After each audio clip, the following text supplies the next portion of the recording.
جب 2025 کے ٹارگٹ کو حاصل کرنے کے لیے ہم اسٹرگل کرتے ہیں تو اپنی کمزوریوں کو کبھی بھی رکاوٹ نہ بننے دیں. یہ مت سوچے کہ ہمارے پاس ریسورسز نہیں ہیں، ہم کس طرح سے اپنے ٹارگٹ کو پورا کر سکیں گے، یا ہمیں کوئی اسکل کی لیکنگ ہے، یا ہمیں کوئی کمزوری ہے، یا ہمارے کنیکشن اسٹرانگ نہیں. یہ یاد رکھنے کی ضرورت ہے کہ ہمارا توکل ہماری اپنی شخصیت پر یا اپنے وسائل پر، اپنے کنیکشن پر نہیں، بلکہ ہمارا توکل جو ہے اور ہم ٹوٹلی ڈیپینڈ جو ہے اپنے خدا باپ پر کرتے ہیں، جو کہ سب کچھ کرنے کی قدرت رکھتا ہے.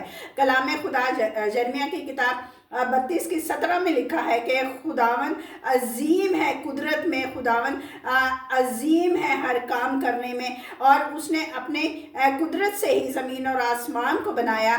وہ اپنی قدرت سے سب کچھ کرنے پر قادر ہے.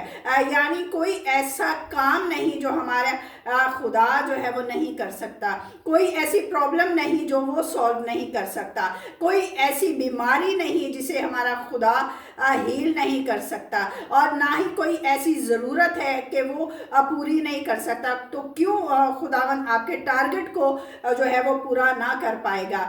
ضرور آپ ایمان کے ساتھ اپنے ٹارگٹس بنائیں اور خدا کے آگے رکھیں، کیونکہ ہم جیسے سوچتے ہیں ہمارا خدا ویسے نہیں سوچتا. خدا کے پاس آپ کے ٹارگٹ پورے کرنے کے لیے بہت سے راستے ہیں، اور وہ کئی طرح سے آپ کو بلیس کر سکتا ہے، اور آپ کے ٹارگٹ کو پورا کرنے کے لیے خداوند ہر چیز مہیا کر سکتا ہے جو آپ کو درکار ہے. جب ہم کلام خدا میں دیکھتے ہیں تو خداوند یسوع نے اندھوں کو آنکھیں دینے کے لیے کئی طرح کے طریقوں کو اپنایا. یعنی کبھی وہ مٹی کو سان کر آنکھوں پر لگاتے تھے تو اندھے جو ہے وہ دیکھنے لگتے تھے، اور کبھی جو ہے وہ خدا یسوع کے کہہ دینے سے اندھے جو ہے وہ شفا پاتے تھے، اور کبھی وہ چھوتے تھے اور اندھوں کی روشنی جو ہے وہ واپس آ جاتی تھی. یعنی ایک ہی بیماری لیکن کئی طریقوں سے خداوند یسوع نے اندھوں کو بینا کیا. اسی طرح سے خدا کے پاس کئی راستے ہیں آپ کے ٹارگٹ کو پورا کرنے کے لیے. آپ اپنی کمزوریوں، اپنی رکاوٹوں کے اوپر جو ہے وہ ڈیپینڈ نہ کریں، ان کو مت سوچیں، بلکہ خدا کی قدرت کو ہمیشہ اپنے آگے رکھیں. کیونکہ جب آپ ایمان رکھیں گے تو آپ کے لیے سب کچھ ممکن ہے، کیونکہ ایمان ہی وہ برج ہے جو کہ ہماری کمزوریوں کو خدا کی قدرت کے ساتھ جو ہے وہ جوڑتا ہے، اور ہمیں خدا کی قدرت سے ساری چیزیں جو ہے وہ مہیا ہو سکتی ہیں جو ہمیں چاہیے. اس لیے آپ ایمان رکھیں کہ 2025 کا سال جو ہے آپ کی ساری وشز کو خداوند پورا کرے گا.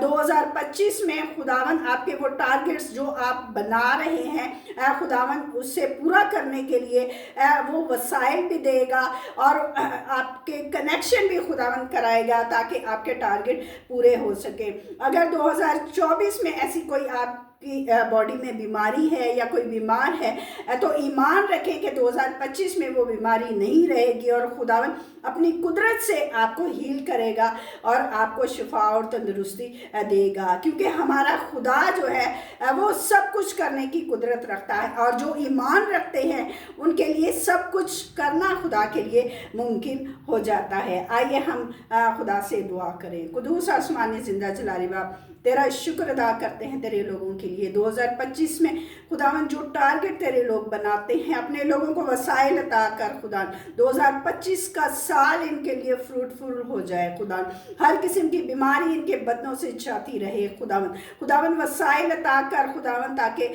یہ ڈھیروں خوشیاں 2025 میں سمیٹے، اور تیرا بیٹا یسوع ان کی زندگیوں سے عزت اور جلال پائے. خداوند تیرا ہاتھ ان کے اوپر مانگتی ہوں، مسیح یسوع کے وسیلہ سے یہ دعا مانگتے ہیں. آمین آمین. God bless you.